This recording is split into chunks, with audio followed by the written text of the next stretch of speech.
दोस्तों, तारीख थी 14 अगस्त 1947। आज से तकरीबन 73 साल पहले चारों तरफ गहमा गहमी का माहौल था। एक तरफ लोगों के अंदर आजादी को लेकर उत्साह बढ़ता जा रहा था, मगर दूसरी तरफ अखंड भारत दो हिस्सों में बंटने की तैयारी पर था। समय रात के करीब 9 बज रहे थे। बिजली की गड़गड़ाहट के साथ दिल्ली की सड़कों पर जबरदस्त बारिश हो रही थी। अलग अलग जगह से आकर लोग रायसीना हिल्स पर इकट्ठे हो रहे थे। कुछ ही देर में लाखों की तादाद में लोग इकट्ठे हो चुके थे। रात के करीब 10 बजे जवाहरलाल नेहरू, सरदार वल्लभ भाई पटेल और राजेंद्र प्रसाद और माउंटबेटन वॉइसराय हाउस पहुंचे। अब कुछ ही समय बचा था भारत को आजाद होने में। कुछ लोगों के चेहरे पर मायूसी थी तो कुछ लोगों में उत्साह। और यहाँ पर जवाहरलाल नेहरू अपनी स्पीच शुरू करते हैं। उनके भाषण की शुरुआत इन 2 लाइनों से शुरू होती है। At the stroke of the midnight hours when the world sleep India will be awake to life and freedom. कुछ ही देर बाद वह घड़ी आ ही गई जब भारत ने आजादी की सांसें ली।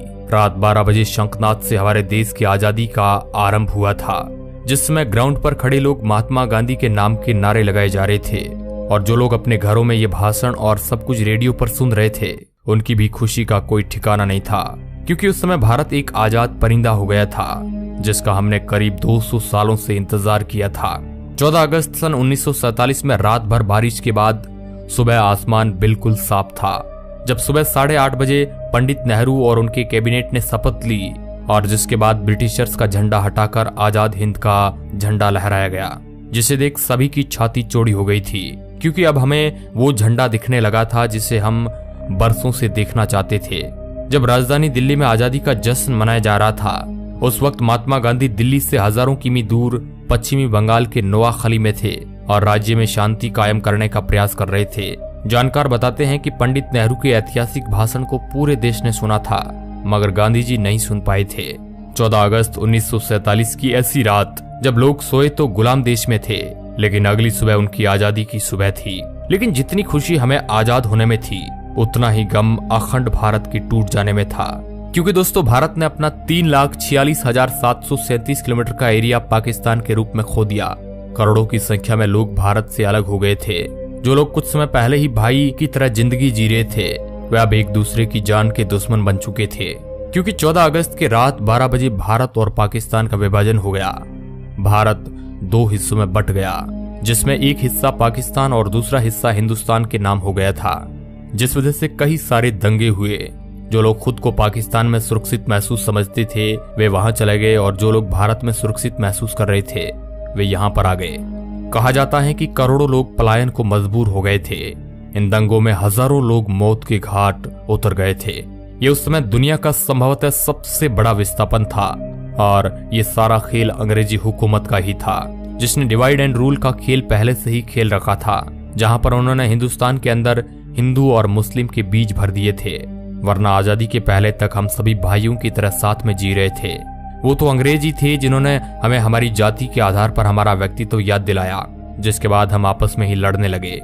और दोस्तों, हिंदुस्तान और पाकिस्तान के विभाजन की सबसे बड़ी वजह ये भी थी कि मोहम्मद अली जिन्ना देश के पहले प्रधानमंत्री बनना चाहते थे, लेकिन पंडित जवाहरलाल नेहरू को प्रधानमंत्री बनाने का वादा महात्मा गांधी पहले ही कर चुके थे, जिस वजह से मोहम्मद अली जिन्ना ने अपना अलग देश मांगा, और इसी वजह से यह सारा फसाद शुरू हुआ, जो 15 अगस्त सन 1947 में खत्म हुआ।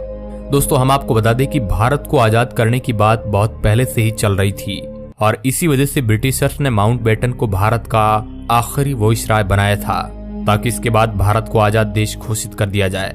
लेकिन भारत के हिंदू और मुसलमान भाई आपस में ही लड़ने में उतारू थे, और यही ब्रिटिशर्स चाहते भी थे, क्योंकि यह लड़ाई की चिंगारी उन्होंने ही लगाई थी, जो आग बनकर अब तक हमारे सीने में जल रही है। लेकिन दोस्तों, इससे भी ज्यादा अफसोस की बात यह है कि ब्रिटिशर्स ने हमारे साथ हर वो जुल्म किए जो हम याद करें तो हमारी आंखों में आंसू आ जाते हैं। लेकिन फिर भी उन्हें बारातियों की तरह विदा किया गया। जहां 1500 ब्रिटिश सैनिकों की पहली टीम 17 अगस्त सन 1947 के दिन अपने देश लौटी, वही आखिरी टीम उसके 1 साल बाद 27 अगस्त 1948 के दिन निकली। और जब ब्रिटिशर्स के आखिरी सैनिक की टोली हमारा देश छोड़कर जा रही थी, तो उन्हें बैंड बाजे के साथ विदा किया गया, और उसी दिन सभी ब्रिटिशर्स का नाम हमारे देश के नक्शे से निकल गया। दोस्तों, यह थी हमारी आजादी की पूरी कहानी। लेकिन क्या आप हमें बता सकते हैं कि जिस भारत का ख्याल करके हमारे देश के स्वतंत्रता सेनानियों ने अपनी जान गंवा दी थी और कई लोग अपनी आखिरी सांस तक हमारे देश की सेवा के लिए लड़ते रहे, क्या वो देश हम बना पाए हैं या नहीं? अपना जवाब हमें कमेंट के माध्यम से आप बता सकते हैं। इस वीडियो रिपोर्ट के अंत तक बने रहने के लिए आपका बहुत बहुत धन्यवाद।